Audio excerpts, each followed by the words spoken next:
మీరిప్పుడు చూస్తున్నది ఆ కలియుగ వెంకటేశ్వర స్వామి ఆలయం. పూర్వం ప్రతి శనివారం పూజలు అందుకుంటున్న ఆ వెంకటేశ్వరుడు వెంగముని స్వామి మీద కోపంతో ఆ వెంకటేశ్వరుడు ఈ ప్రాంతాన్ని వదిలి వెళ్లిపోయాడు. స్వామివారి ఇక్కడ లేనందువల్ల గుడి అయితే పాడుపడిపోయింది.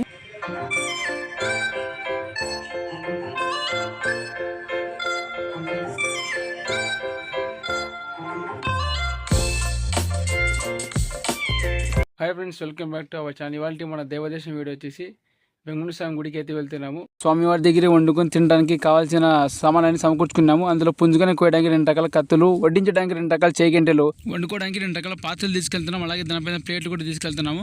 చికెన్ వండుకోవడానికి కావాల్సిన masala paste, salt, oil, vegetables అన్ని రెడీ చేసి పెట్టుకున్నాము. స్వామివారికి నైవేద్యం వండడానికి రైస్ కూడా తీసుకెళ్తున్నాము. వీటన్నిటితో పాటు తినడానికి కావాల్సిన పేపర్ ప్లేట్స్ కూడా తీసుకెళ్తున్నాము. పొయ్యి అంటించడానికి కొన్ని కంది పుల్లలు, అలాగే నీళ్ళ కోసం ఒక బిందెని అయితే తీసుకెళ్తున్నాను. ఈ పుంజు మళ్ళీ చిక్కదని చెప్పేసి మా అమ్మ తెల్లవారుజామున 5 గంటలకి గంప కింద మూసిపెట్టింది. ఇంకా చెప్ట్లో ఈ పుంజు పులుసు అయిపోతుంది. మా ఊరు ఆకుతోటపల్లి, మా ఊరు నుంచి టీఎన్ పాలెంకి 4 కిలోమీటర్లు అయితే వస్తుంది. అలాగే ముదిగిపూడి నుంచి పాలెంకి 8 వస్తుంది. పులిందుల నుంచి పాలెంకి 30 రావచ్చు. ప్రతి శనివారం వెంకటేశ్వర స్వామికి పూజలు జరుగుతూ ఉంటాయి. భక్తులు తమ కోరికలను నెరవేర్చుకోవడం కోసం స్వామివారి దర్శనానికి వందల సంఖ్యలో వస్తారు ఇక్కడికి. సో ఫైనల్ గా గుడికాడికి అయితే వచ్చేసాము.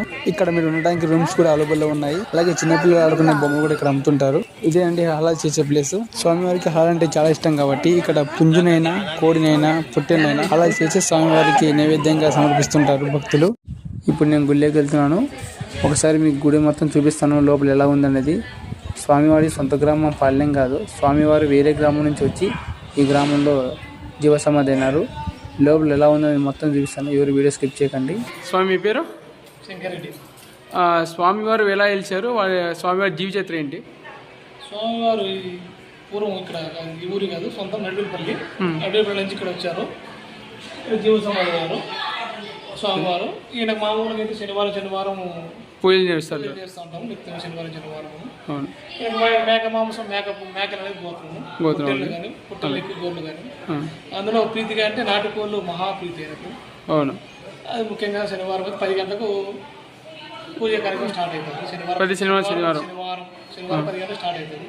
సాయంత్రం 6 వరకు పూజ కొనసాగుతూ ఉంటుంది. ఇది అనేది స్వామివారి ముఖ్యమైన పాయింట్ ఏమంటే ఆ పత్రి అనేది పిల్లలు కలగని వాళ్ళకు ఆ పత్రి అనేది ఖచ్చితంగా స్వామివారికి ఇక్కడ వరపడితే దేవుని అనుగ్రహం ఉంటే ఖచ్చితంగా పిల్లలు లేని వాళ్ళు ఎన్ని వారాలు ఇక్కడ స్వామివారి చుట్టూ? 3 శనివారాలు గుడి చుట్టూ ప్రదక్షిణ చేస్తే పిల్లలు కలుగుతారు. వాళ్ళకి నియమాలు ఏమేమి ఉంటాయి? నియమాలు ఏముండవు. మేకపాలు మేక మాత్రం తాగకూడదు. నల్ల దుస్తులు అలా ధరించచ్చా?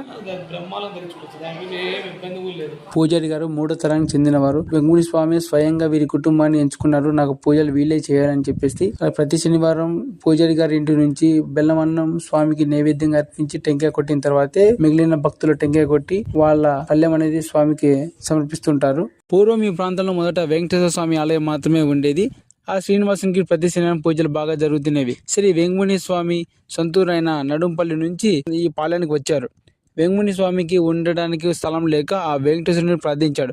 అప్పుడు వెంకటేశ్వర స్వామి నీకు ఏం కావాలో కోరుకో అన్నప్పుడు నాకు ఉండడానికి కొంచెం స్థలం కావాలి అని అన్నాడు వెంకటేశ్వర స్వామి. దానికి వెంకటేశ్వర స్వామి నా గుడి వెనుక కానీ నా గుడి పక్కన కానీ ఉండు అన్నాడు. దానికి వెంకటేశ్వర స్వామికి నాకు వెనక వద్దు, పక్కన వద్దు, ఆలయం ముందు ఉన్న ధ్వజస్తంభం నుంచి 3 అడుగులు ముందు ఉంటాను అని స్వామితో చెప్పాడు. దానికి వెంకటేశ్వర స్వామి సరే అని అన్నాడు. ప్రతి శనివారం వెంకటేశ్వర స్వామికి పూజలు జరిగేటప్పుడు వెంకటేశ్వర స్వామికి మాంసం వండారు. ఆ నీసు వాసనకు స్వామివారు ఉండలేక గర్భగుడిలో నుంచి పైకప్పు చీల్చుకొని వెనక తిరిగి ఒక పెద్ద రాయిలో నుంచి వెళ్ళిపోయారు. స్వామివారు ఆ రాయిలో నుంచి వెళ్ళేటప్పుడు మొదటి పాదం ఆ రాయి దగ్గర మోపాడు. అక్కడి నుంచి 7 పాదాలు 7 కొండల మీదుగా మోపుకుంటూ చివరి పాదం ఇప్పుడు మనం చూస్తున్న ఆ తిరుమల కొండ పైన మోపాడు. ఇది స్వామివారి చరిత్ర. గుడికి వచ్చిన తర్వాత మొదట మనం చేయాల్సిన పని ఏంటంటే మనం తెచ్చిన పొట్టెలను కానీ పుంజు కానీ ముందైతే హలాల్ చేసి దాన్ని కర్రీ చేసేయాలి. స్వామివారికి ఇక్కడ పళ్ళెం ఏం పెట్టాలంటే బెల్లమన్నం, వైట్ రైస్, మీరు కోసిన చికెన్ కానీ మటన్ కానీ ఒక గంటి తీసుకోవాలి. మేము వైట్ రైస్ చేయలేదు, పలావ్ రైస్ చేసామన్నా పలావ్ రైస్, బెల్లమన్నం, చికెన్ కానీ మటన్ కానీ ఒక ప్లేట్లో తీసుకెళ్లి స్వామివారికి పళ్ళెం సమర్పించాలి. పళ్ళెం సమర్పించింది అయిపోయిన తర్వాతే మీరు టెంకాయ అనేది కూడా కొట్టాలి. గుడికి ఎడం పక్కన స్వామివారి కోన అయితే ఉంది, ఒకసారి మీరు చూడొచ్చు. ఒకప్పుడు ఈ కోనలో నీళ్లు పుష్కలంగా ఉండేటివి. ఇప్పుడు ఎండాకాలం రావడం వల్ల కోనలో నీళ్లు మొత్తం ఎండిపోయాయి. స్వామివారికి ఎవరైనా తలనీలా సమర్పించుకోవాలంటే గుడి నుంచి కొంచెం ముందుకు వస్తే ఇక్కడ కనిపిస్తున్నది ఒక సందు లాంటిది. ఈ సందు నుంచి కొంచెం ముందుకు వస్తే ఇక్కడ చిన్న మండపం లాంటిది కనబడుతుంది కదా, ఈ మండపంలోనే మీరు తలనీలాలు అనేటివి సమర్పించుకోవాలి.